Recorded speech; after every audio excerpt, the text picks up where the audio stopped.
The summer of 1984 in Los Angeles was a scorcher, but the heat wasn't the only thing making people sweat. A creeping terror was beginning to take hold, a fear that seeped through locked doors and shuttered windows. This wasn't just another crime wave. It was something far more sinister, something that felt ancient and evil. This is the story of the man who brought that terror, a figure who would become known as the Night Stalker. His name was Ricardo Leyva Munoz Ramirez, better known as Richard Ramirez. Born in El Paso, Texas, in 1960, his early life was a cocktail of turmoil and dark influences. He was exposed to violence from a young age, particularly through his older cousin, a Vietnam veteran who would share graphic stories and photos from the war. This cousin also introduced him to drugs and, chillingly, taught him the skills of a predator. By the time he was a teenager, Ramirez was already deep into petty crime and substance abuse. He eventually dropped out of high school and made his way to California, a drifter with a growing darkness inside him. In California, Ramirez's criminal activities escalated. He was a petty thief, a burglar, but there was something else brewing. He became obsessed with Satanism, finding a twisted ideology that seemed to justify the malevolent impulses growing within him. He started drawing pentagrams on his body and at crime scenes, embracing the identity of an agent of evil. To him, Satan wasn't just a symbol. It was a source of power, a force that he believed gave him the right to do whatever he wanted to whomever he wanted. This wasn't about money or revenge for Ramirez. It was about power, chaos, and a devotion to darkness. The reign of terror began in June 1984, but it was in the spring and summer of 1985 that the city of Los Angeles truly felt the grip of the Night Stalker. His methods were brutal and seemingly random, which is what made him so terrifying. He didn't have a specific type of victim. He attacked men, women, and children, from the very young to the elderly. His victims ranged in age from 6 to 82. They lived in different neighborhoods, from quiet suburban streets to bustling city apartments. There was no pattern, no way for people to feel safe. He would break into homes in the dead of night, often through an unlocked door or window, a terrifying reminder of how vulnerable we all can be. The attacks were horrifying in their cruelty. He used a variety of weapons: guns, knives, tire irons, hammers. Whatever was at hand, whatever could inflict the most pain and terror. But it wasn't just the physical violence. Ramirez reveled in the psychological torture of his victims.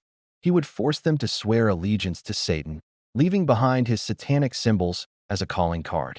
He was a phantom who would appear in your bedroom, a monster from a nightmare made real. The media dubbed him the Night Stalker, a name that perfectly captured the primal fear he instilled. He was a hunter, and the entire population of Los Angeles was his prey. The city was paralyzed with fear. Sales of locks, firearms, and guard dogs skyrocketed. People were afraid to sleep with their windows open during a sweltering summer. Every creak in the night, every shadow, could be him. The Los Angeles Police Department was under immense pressure. They had little to go on. The randomness of the attacks made it incredibly difficult to build a profile or predict his next move. They had shell casings from different guns, partial fingerprints, and vague descriptions of a tall, gaunt man with bad teeth and wild eyes. But nothing concrete. For months, he seemed untouchable, a ghost who could strike anywhere, at any time. The breakthrough came from an unlikely source, a bit of luck and the quick thinking of a teenager. In August 1985, Ramirez attacked a couple in Mission Viejo. Unbeknownst to him, a 13-year-old boy in the neighborhood was a car fanatic and noticed a strange Toyota station wagon cruising the street repeatedly. The boy jotted down the license plate number. When he heard about the attack the next day, he gave the number to the police. This was the break they desperately needed. The car was found abandoned, and inside, the police lifted a single, crucial fingerprint. The print was run through the new, at the time, automated fingerprint identification system. And they got a hit. The print belonged to 25-year-old Richard Ramirez, who had a record for car theft and drug possession. The police had their man. They had a name and, more importantly, a face. On Friday, August 30th, 1985, Ramirez's mugshot was plastered on every television screen and on the front page of every newspaper in California. The headline screamed, "Night Stalker identified." The very next day, August 31st, Ramirez, completely unaware that his identity had been revealed, took a bus from Arizona back to Los Angeles. He went into a liquor store in East L.A. and saw his own face staring back at him from a newspaper rack. He panicked and ran, but it was too late. An elderly woman outside recognized him and screamed, "El Matador!" The killer. The chase was on. It wasn't the police who caught him, but the people. A group of residents in the neighborhood, tired of living in fear, chased him down. They surrounded him, subdued him, and held him until the police arrived. The reign of the Night Stalker was over, not at the hands of law enforcement, but by the very community he had terrorized. It was a powerful, symbolic end to a nightmare.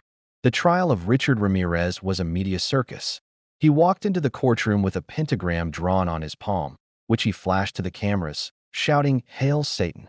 He showed no remorse, often sneering and laughing at the testimony of his victims and their families.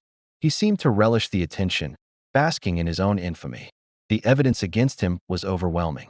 He was convicted of 13 murders, 5 attempted murders, 11 sexual assaults, and 14 burglaries. In 1989, he was sentenced to death. When the sentence was read, he simply said, "Big deal." Death always went with the territory. See you in Disneyland. Ramirez spent the next 23 years on death row at San Quentin State Prison. He became a bizarre sort of celebrity, receiving letters from admirers and even getting married in prison. He never expressed any remorse for his crimes. He died in 2013 from complications related to B-cell lymphoma, not from the gas chamber. He escaped his formal execution, but he couldn't escape his own mortality. The case of the Night Stalker left a deep scar on Los Angeles and the nation. It shattered the illusion of safety in our own homes. Ramirez wasn't a criminal with a motive we could understand, like greed or revenge. He was a force of pure chaos, driven by a nihilistic and evil philosophy. He represented a terrifying randomness that still unnerves us today. His story is a chilling reminder that monsters are not just in fairy tales. Sometimes, they walk among us, waiting for an unlocked window in the dark of night. Thanks for watching. If you found this story compelling, please like this video and subscribe to our channel for more deep dives into true crime cases. Stay safe out there, and we'll see you in the next one.